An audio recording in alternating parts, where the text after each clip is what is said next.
حضور جب بندہ عزت سے سر جھکا دیتا ہے اللہ کی رحمتیں بندے پہ نازل ہوتی ہے۔ ایک روایت میں آتا ہے جب بندہ نماز کے لیے کھڑا ہوتا ہے، ابھی اس نے سجدے میں جانا ہوتا ہے، ابھی وہ قیام ہی کرتا ہے، اللہ فرماتا ہے میرے بندے کے گناہ جو ہیں اس کے بدن سے نکال کے ایک سمت کر دو، تاکہ میرا بندہ اس حالت کے اندر میرے حضور حاضر ہو کہ وہ گناہوں سے پاک اور صاف ہو۔ حضرت نبی رحمت صلی اللہ علیہ وآلہ وسلم فرماتے ہیں کہ پھر اس کے سارے گناہ اس کے بدن سے اتار کے ایک سمت رکھ دی جاتی ہے، اور بندہ مصلی پہ سبحان ربی العالی کے نغمے الاپتا ہے، رکوع کرتا ہے، سجدے کرتا ہے۔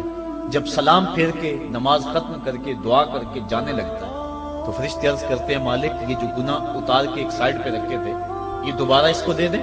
اللہ فرماتا ہے جس کی جھولی سے گناہ نکال لیے تھے دوبارہ اس کی جھولی میں نہیں ڈالیں۔ اللہ اکبر۔ اور ایک روایت کے لفظ ہیں کہ جب بندہ نماز کے لیے کھڑا ہوتا ہے اس کے کندھوں کے اوپر سارے گناہ آ جاتے ہیں اور اس کے سر پہ اوپر گناہ آ جاتے ہیں، جب رکوع میں جاتا ہے تو کندھوں والے گناہ گر جاتے ہیں، اور جب بندہ سجدے میں سر رکھتا ہے تو اللہ تعالیٰ اس کے سارے گناہوں کو ختم کر دیتا ہے اور وہ بالکل پاک ہو جاتا ہے۔ حضرت سلیمان فارسی ایک دن ایک درخت کے نیچے کھڑے تھے، آپ نے درخت کی شاخ کو پکڑ کے جنبش دی، حرکت دی، موسم خزاں تھا، درخت کی شاخ کے سارے زرد پتے گر گئے۔ ایک صحابی پاس کھڑے تھے، انہیں پوچھنے لگے عثمان تو نے مجھے پوچھا نہیں کہ میں نے درخت کی شاخ کو یوں ہلایا کیوں ہے؟ انہوں نے کہا اچھا پھر آپ بتا دیں کہ آپ نے درخت کی شاخ کو یوں کیوں ہلایا ہے؟ کہا سنو پھر ایک دن میں اور چند صحابہ حضور کے ساتھ جا رہے تھے، رستے میں ایک درخت آیا، اس کے نیچے حضور کھڑے ہوئے، حضور نے اس طرح درخت کی شاخ کو پکڑ کے ہلایا، یوں پتے جھڑ گئے، ہم اس منظر کو دیکھتے رہے۔ حضور علیہ السلام نے فرمایا سلمان فارسی تو نے مجھے پوچھا نہیں کہ میں نے اس درخت کی شاخ کو یوں کیوں ہلایا ہے؟ تو میں نے عرض کی حضور آپ بتا دیں کہ آپ نے کیوں ہلایا ہے؟ فرمایا سلمان جس طرح اس درخت کی شاخ کو ہلایا گیا اور سارے پتے جھڑ گئے، جب کوئی بندہ سجدے میں سر رکھتا ہے نماز پڑھتا ہے اس کے سارے گناہ دھل جاتے ہیں اور وہ پاک اور صاف ہو جاتا ہے۔ ایک دن فرمایا صحابہ اگر کوئی بندہ اس کے گھر کے سامنے سے نہر گزرتی ہو اور وہ دن میں 5 مرتبہ اس نہر کے اندر غسل کرے تو بتاؤ اس کے بدن کے اوپر کوئی میل کچیل رہ جائے گا؟ عرض کی نہیں۔ فرمایا اس طرح جو 5 نمازیں پڑھتا ہے اس کے بدن کے اوپر گناہوں کا میل نہیں رہتا۔ فرمایا الصلاۃ معراج المومنین، نماز مومنوں کا معراج ہے۔ عماد الدین الصلاۃ، نماز دین کا ستون ہے۔ حبب الی من دنیاکم ثلاث الطیب والنساء وجعلت قرۃ عینی فی الصلاۃ، مجھے تمہاری دنیا سے صرف 3 چیزیں پسند ہیں، خوشبو، منکوحہ بیویاں، اور میری آنکھوں کی ٹھنڈک نماز میں رکھی ہے۔ اور حضور نے یہ بھی ارشاد فرمایا من ترک الصلاۃ متعمدا فقد کفر، جس نے جان بوجھ کے نماز چھوڑی گویا اس نے کفر ہی تو کیا، یعنی کافروں والا کام کیا۔ حضرت امام فخر الدین رازی نے تفسیر کبیر میں لکھا حافظوا علی الصلوات والصلاۃ الوسطی، اس آیت کریمہ کے تحت ایک عورت مدینے کی گلیوں میں چیخ رہی ہے اور کہنے لگی مجھے حضور کے در کا پتہ بتاؤ۔ حضور کی چوکھٹ کا پتہ بتلایا گیا، وہ حاضر ہوئی۔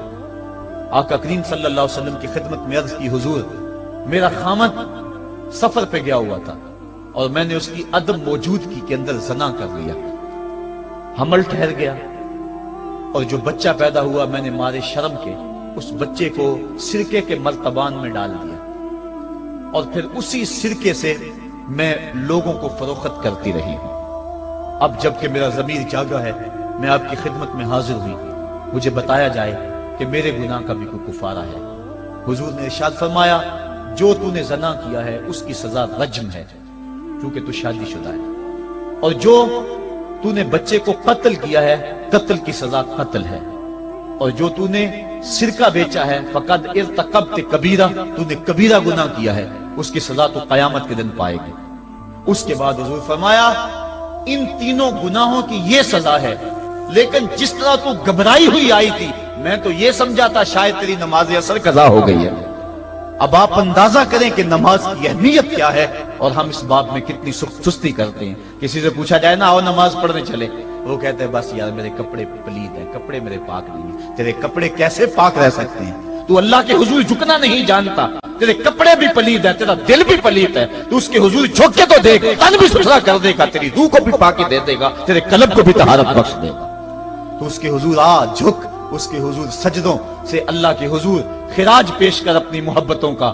جب بندہ سجدے میں سر رکھتا ہے اللہ فرشتوں میں فخر کرتا ہے، میرے بندے کو دیکھو نا، بالآخر میرے حضور ہی جھکا ہے نا، کتنے گناہ کیے اس نے، کتنے جرم کیے اس نے، لیکن بالآخر میرے حضور آیا اور اپنے گناہوں کی معافی مانگتا ہے۔ فرشتوں گواہ ہو جاؤ، میں نے اپنے اس بندے کی مغفرت فرما دی۔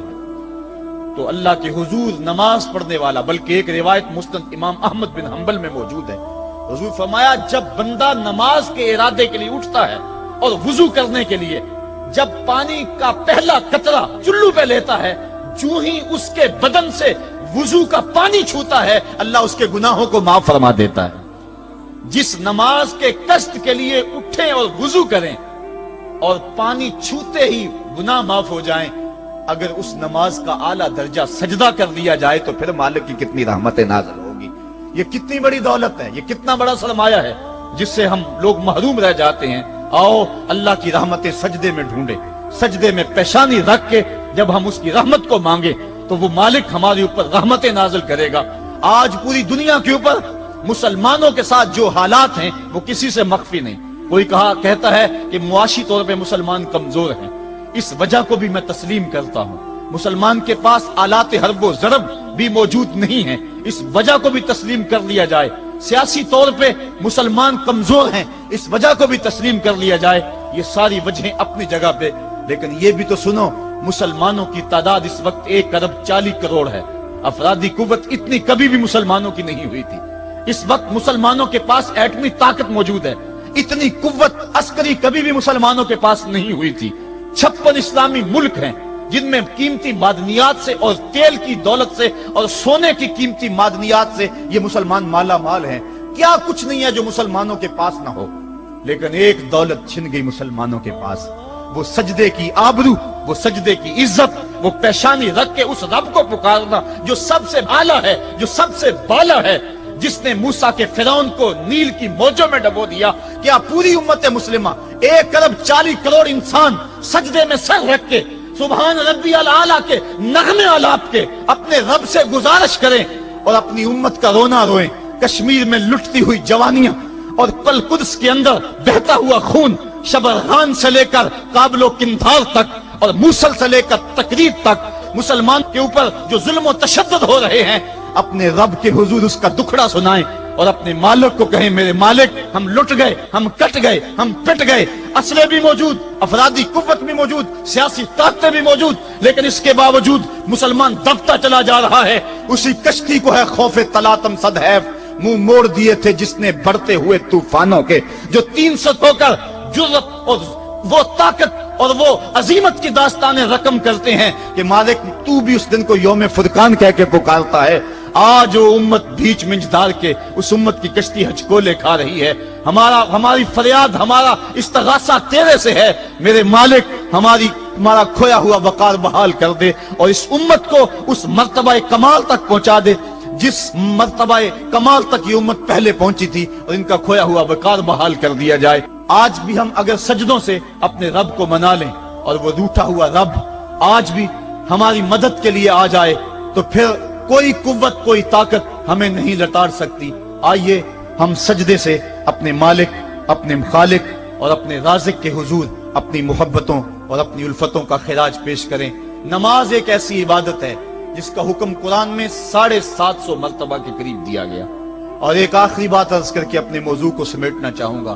میرے اور آپ کے آقا مولا حضور نبی رحمت صلی اللہ علیہ وسلم پر جب وقت آخر آیا تو آخری وصیتیں جو حضور نے اپنی زندگی میں کی وہ کیا تھی؟ 2 وصیتیں تھی حضور کی آخری، جب حضور ایام مرض میں تھے، اور آخری وصیتیں اس کے بعد حضور نے کوئی کلام نہیں کیا، وہ یہی تھا الصلاۃ الصلاۃ الصلاۃ الصلاۃ۔ لوگوں میں تمہیں نماز کی تاکید کرتا ہوں، میں نماز کی تاکید کرتا ہوں۔ اور دوسرا فرمایا جو تمہاری ملک میں تمہارے غلام اور تمہاری لونڈیاں ہیں ان کے ساتھ حسن سلوک کی تاکید کرتا ہوں۔ یہ آخری 2 باتیں تھی جو حضور نے ارشاد کی۔ حقوق اللہ کے حوالے سے نماز اور حقوق العباد کے حوالے سے حضور نے کمزوروں کے حق ان تک پہنچانے کی تاکید امت کو دی، اور اس کے بعد پھر حضور انتقال کر گئے۔ آئیے ہم سجدوں سے اپنے رب کو راضی رکھیں۔ اللہ مجھے آپ کو توفیق عمل عطا فرمائے۔